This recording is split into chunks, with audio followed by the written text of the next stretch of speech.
Hello guys! Hello ka-OFW! Happy Thursday!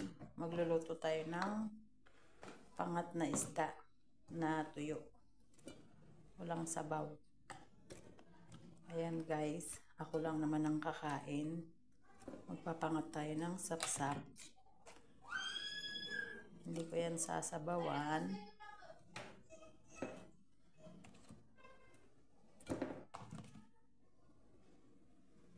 Ayan. Ayan guys, ang ating ulam. Ayan.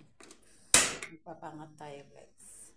Mahina lang ang ating apoy para magkusa siyang magsasabaw.